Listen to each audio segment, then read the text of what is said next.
శ్రీ గురుభ్యో నమ. హరి ఓం. శ్రీ మహాగణాధిపతయే నమ. శ్రీ మహాలక్ష్మీనారసింహదేవతాయే నమో నమ. మనకి ద్వాదశ రాశుల్లో ఏ రాశి ఎట్లెట్లా ఉంటాయి, వాటి ఫలితాలు ఎట్లా ఇస్తారు, ఏమిటి అని తెలుసుకోవడం అనేది మనకు ఉత్సాహంగా ఉంటుంది. తద్వారా ఏంటయ్యా అంటే, ఏదైనా ఇబ్బంది కలిగేటువంటివి వచ్చినట్లయితే వాటిని జాగ్రత్త చేసుకుంటూ ఆ ఇబ్బంది నుంచి బయటపడటానికి కోసమే మనం ఈ రాశి ఫలాలు చెప్పుకుంటూ ఉంటున్నాము. ద్వాదశ రాశుల్లో మిథున రాశి. మిథున రాశి వారికి పోయిన నెల కంటే ఈ నెల అనుకూలంగా ఉంది అని చెప్పుకోవచ్చు. ఈ రాశి వారికి కూడాను అన్ని గ్రహాలు అనుకూలంగా ఉన్నాయి. అంటే పోయిన నెల నుంచి కనుక చూసుకున్నట్లయితే ఈ నెలలో వీరికి చాలా చక్కటి మార్గంగా ఉంది ఈ నెల అని చెప్పుకోవచ్చు.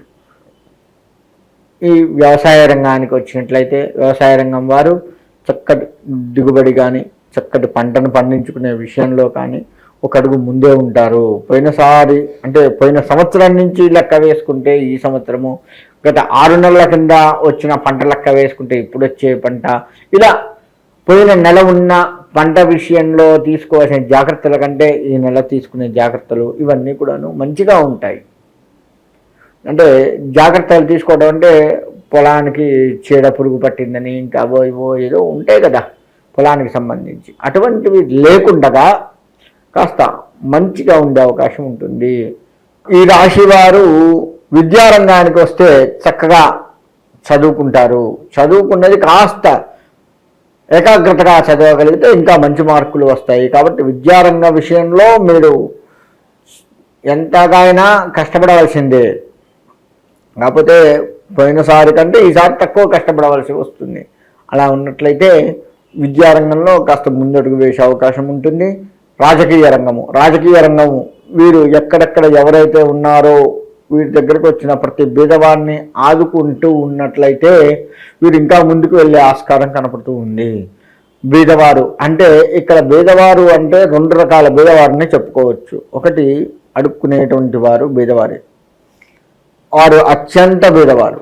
అంతేకాకుండా సామాన్యమైనటువంటి ప్రజలు కొంతమంది మీ దగ్గరకు వచ్చి కొన్ని కష్టాలు చెప్పుకునే అవకాశం ఉంటుంది. దాన్ని మీరు ఓపికగా విని ఆ ఏరియాలో ఉన్నటువంటి పరిస్థితులను ఆ ఎమ్మెల్యేల దగ్గర నుంచి అందరికీ చెప్తున్నాను. ఈ రాశి వారిలో ఉన్నటువంటి వారికి మీ ఏరియాలో ఏదైతే ఇబ్బంది ఉందో దాన్ని కాస్త సరిదిద్దుకుంటూ ఎక్కడ ఇబ్బంది ఉందో ఆచితూచి వ్యవహరించి దాన్ని చేస్తూ ఉన్నట్లయితే కీర్తి ప్రతిష్టలు మీ సొంతం, అందులో ఎటువంటి సందేహం లేదు. ఇప్పుడు మీరు చేస్తున్న మంచి పని ఎప్పటికీ గుర్తుపెట్టుకునేలాగా కూడాను ఉండే అవకాశం ఉంది ఈ రాశి వారికి. కాబట్టి రాజకీయ రంగం వారు ప్రజలకి ఎంత చేరువైతే అంత మంచిది. పోతే రియల్ ఎస్టేట్ రంగం వారికి కూడా అనుకూలంగా ఉంది అని చెప్పుకోవచ్చు. పోయిన నెల మీదకి లెక్క వేసుకుంటే ఈ నెలలో వీరికి అనుకూలమైన పరిస్థితులు వీరి సొంతం అవుతూ ఉన్నాయి. కాబట్టి కాకపోతే వీరికి వచ్చే ఇబ్బంది ఎక్కడ వస్తుందయ్యా అంటే, ఆ రాసే రాతల్లో ఒకరి పేరు మీద ఇంకో పేరు మీదకి మార్చేటప్పుడు కాస్త ఆలస్యం జరిగి మీ మీద కాస్త ఒత్తిడి వచ్చే అవకాశం ఉందే తప్ప రియల్ ఎస్టేట్ రంగంలో ఎక్కడ ఏ స్థలాన్ని కొన్నా ఏ స్థలాన్ని అమ్మినా మీకు లాభసాటిగా ఉంటుంది, అందులో ఎటువంటి సందేహం లేదు. ఈ యొక్క రాత అంటే పేరు మార్చే విషయాల్లో ఒక్కటే కాస్త జాగ్రత్త వహిస్తూ ముందుకు వెళ్తే మంచిగా ఉంటుంది. వ్యాపార రంగానికి వస్తే అంతా అనుకూలంగా ఉంటుంది. కాబట్టి ఎట్టి పరిస్థితుల్లో కూడాను ఈ వ్యాపారం వాళ్ళు ముందుకు వెళ్తే ఆలోచన ఎక్కువగా చేయండి. ముందుకు వెళ్ళాలి అన్న తపన ఎక్కువగా ఉంటే ఇంకా బాగుంటుంది. వ్యాపారంలో అన్ని రకాల వ్యాపారాల వాళ్ళకి చెప్తున్నాను, ఈ నెలలో వ్యాపారం అనుకూలంగా ఉంది. కానీ ఎలుకలు వచ్చి కొంత నాశనం చేసే ఇబ్బందులు కనబడుతూ ఉన్నాయి. కాబట్టి ఒక్కటి మీరు సరి చేసుకున్నట్లయితే ఆ ఎలకల బారి నుంచి కాస్త మీరు జాగ్రత్త పడ్డట్లయితే వ్యాపారం కాస్త మీకు సొంతం అయ్యే అవకాశం ఉంది. కాబట్టి ఈ విధంగా ఈ రాశివారు ఉండాలి. వీరు ఈ రాశి వారు శుభకార్యాలు ఎక్కువగా చేస్తూ ఉంటారు. వీరి వీరి ఇళ్లలో శుభకార్యాలు ఎక్కువగా జరుగుతూ ఉంటాయి. వీరి చేతి నుంచి కూడా శుభకార్యాలు చేస్తూ ఉంటారు. అంటే వేరే ఇళ్లల్లో కూడా మీ చెయ్యి మంచిది, మీరు మంచివారు, కాస్త వచ్చి కొబ్బరికాయ కొట్టండి, లేదంటే కాస్త ముందు మీరు ఏదైనా మొదలు పెట్టండి, తర్వాత మేము చూసుకుంటాం అని మన చేతి మించి ముందుగా శుభకార్యాలు నడిపించడము, లేదు మన ఇంట్లోనే శుభకార్యాలు చేయడము, ఇవి ఎక్కువగా కనపడుతూ ఉన్నాయి. కాబట్టి ఈ రాశివారు ఈ విధంగా ఉండడం ఎంతైనా మంచిది. ఈ రాశివారు బుధుడికి కాస్త చేసుకుంటూ ఉండండి. ఎందుకంటే బుధగ్రహానికి సంబంధించిన పరిహారాలు కనుక చేసుకున్నట్లయితే మన యొక్క ఆలోచన శక్తి పెరిగి మనం ఎవరికైనా సలహాలు ఇవ్వాలన్నా, లేదు మనకు తోచిన సలహాని, సక్రమమైనటువంటి సలహా, మన ఆలోచన మనకు వచ్చి దాన్ని పాటించి ముందుకు వెళ్ళాలి అంటే బుద్ధిబలం బాగా ఉండాలి. కాబట్టి బుధుడిని కనుక ఆరాధించినట్లయితే ఆ బుధుడు మనల్ని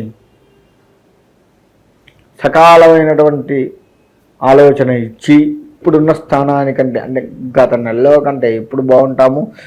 తద్వారా ఈ బుధుడిని ఆరాధించడం వల్ల ఇప్పుడున్న స్థానికంటే కూడా ఇంకొంచెం పైకి వెళ్ళి ఉండే అవకాశాలు ఎక్కువగా కనపడుతూ ఉన్నాయి. కాబట్టి బుధుడికి సంబంధించి బాగా చేసుకుంటూ ఉన్నట్లయితే బుధుడికి సంబంధించి ప్రదక్షిణ నమస్కారాలు, బుధుడికి అభిషేకము, బుధుడికి జపములు, బుధగ్రహానికి దానము, ఇటువంటివి బాగా చేసుకోండి ఈ రాశివారు. ఆ విధంగా చేసుకున్నట్లయితే మీకు ఇంకా మంచి పేరు వచ్చే అవకాశం ఉంటుంది. అంటే మొత్తంగా చెప్పాలి అంటే ఈ రాశివారు అన్ని రంగాల వారు కూడాను వీరికి అనుకూలంగా ఉంటూ ఉంది అనడంలో ఎటువంటి సందేహము లేదు. కాబట్టి మరి అన్ని రంగాలుగా బాగుంటుంది బుద్ధుడు. ఎందుకంటే ఇందాక మనం చెప్పుకున్నట్లుగా ఈ విధంగా చేసుకున్నట్లయితే బుద్ధి బలం పెరిగి మనం ఇంకా ముందుకు వెళ్ళే అవకాశం ఉంటుంది. కాబట్టి ఈ రాశివారు అంటే ఇంకొక ఇబ్బంది ఏంటంటే ఈ రాశివారికి అన్నీ బాగున్నాయి కానీ మన చెయ్యే పైన ఉండాలి అనే ఆలోచన కాస్త ఉంటుంది. అదొక్కటి కాస్త తగ్గించుకోండి. అన్నిటి మీద మన చెయ్యే ఉండాలి, మనమే టాప్ మోస్ట్లో ఉన్నాం కదా, మనం చెప్పినట్టు అందరూ వినాలి, ఈ రకమైనటువంటి ధోరణి ఆలోచన తగ్గించుకుంటే ఈ రాశివారు ఇంకా పేరు ప్రతిష్ట సంపాదించుకునే ఆస్కారం ఉంటుంది. మీ కింద వారిని కనిపెడుతూ ఉండండి. మన కింద పనిచేసేటువంటి వారు ఎవరైనా ఉంటే వారిని కనిపెడుతూ ఉండండి.